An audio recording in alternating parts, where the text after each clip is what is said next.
Hey guys, we're on day 5. This is called sigma notation.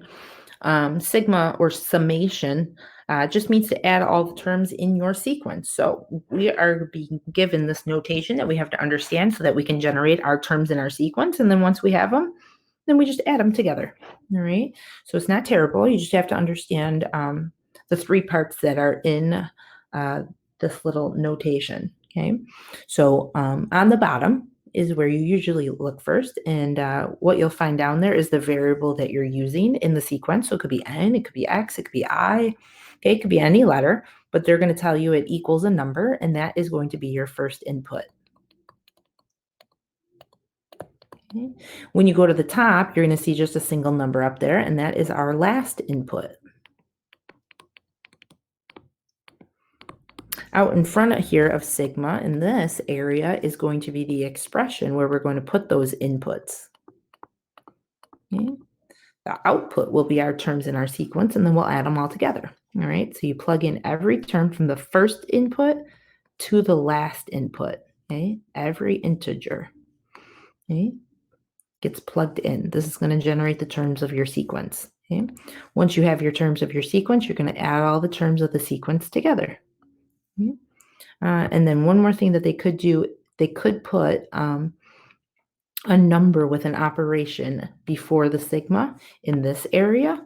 And so at the end, we have to remember that we apply it to our sum. Okay, so it's the very last thing that we do. All right, let's take a look at 1a. It says evaluate each of the following.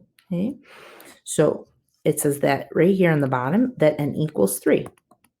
So we're going to go ahead and let n equal 3. And so we end up with 3 cubed minus 3 squared. Okay?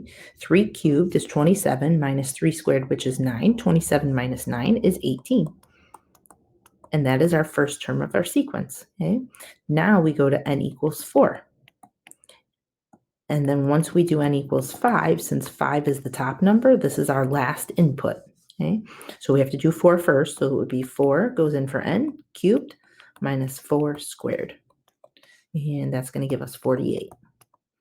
And now 5 goes in for n, and 5 cubed minus 5 squared gives us 100. Okay? So notice that was our first input. Okay? 5 was our last input, and we did every integer in between them, right? Which was only 1 this time. What we're going to do now is what this Greek letter means, which is sigma. Sigma means sum. And so we're going to take our terms and we're going to sum them. So add them together and we get 166, and that is our answer. Okay, so not terrible. You just have to learn the notation. So here we go. We're going to go to another one. So part B, all right? The very first thing I see is this 4 here because I read from left to right. And that 4, guys, you will not use until the end, all right? Notice there's no plus sign, no minus sign, no division sign. So you take it as a 4 times the sum, okay? So 4 sigma really means 4 times the sum. Okay, remember that Greek letter, sigma, means sum. All right, so we're going to go ahead and look at the bottom of our sigma, which is n equals 5, and that makes that our first input, so n equals 5. Okay? If you look at the top of sigma, there's a 9 up there. So our last input, okay, will be n equals 9. So everywhere in between, we have to plug in every integer after 5. So that's 5, 6, 7, 8, and then 9 will be our last one. All right, so here we go. So our formula says 2, and then n is going to become a 5 minus 1, okay, which is 2 to the 4th, which is 16. Okay. Now n is 6. So back to the formula, 2 to the 6 minus 1, okay, which gives us 32. 2 to the 7 minus 1 gives us 64. 2 to the 8 minus 1 gives us 128. And 2 to the 9 minus 1 is 256. Okay. Remember that sigma, that Greek letter, means sum. So we're going to take all of our terms and sum them. And it's going to give us a total of 496. But don't forget, out in front was 4 times the sum. So 4 times 496 gives us 1,984. And that's our answer. Okay. All right. We'll do a few more, get the hang of it, okay? So part C, first thing I see is that 6 minus, see the minus sign? So I know that that's 6 minus my sum. Okay? Again, this Greek letter means sum. Okay, so 6 minus your sum. All right, how are we going to get our terms so that we can get our sums? We can do 6 minus it. We're going to look at the bottom and we see n equals 1. We look at the top and we see 3. So there's our first input and our last input, and we have to plug in every integer in between 1 and 3, which there's only 1, just 2, okay? So we're going to make n equaling 1, so we got 1 in parentheses would then be 1 plus 1.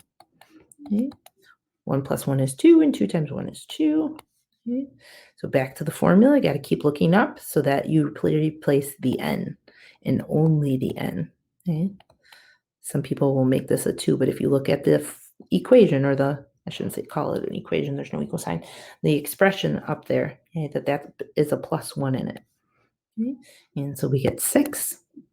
All right, looking back up at our formula, replace the n's with 3's, and we end up with 12. Okay? Again, we'll add them up, and our sum comes out to be 20. Okay? But remember, 6 minus 20, and therefore our total is negative 14. Okay? Take a look at the next one, a little bit different. Okay? Nothing out in front to look at, so we'll just look at our first input, okay, and our last input, and make sure that we do the integers in between, okay, which is just 1 again. And so we have log. So log of 10 to the first is really just log of 10, which we could type in our calculator if you need to, okay, and that comes out to be 1. So next would be log of 10 to the second, which is 100, and the log of 100 is 2. And our last one would be log of 10 to the third, which is log of 1,000, which is 3. Okay, we'll go ahead and add our terms in our sequence together to get 6. And remember, there's nothing out in front to do, so we can just keep it 6. All right, we'll do a few more on the back. I'll see you guys there.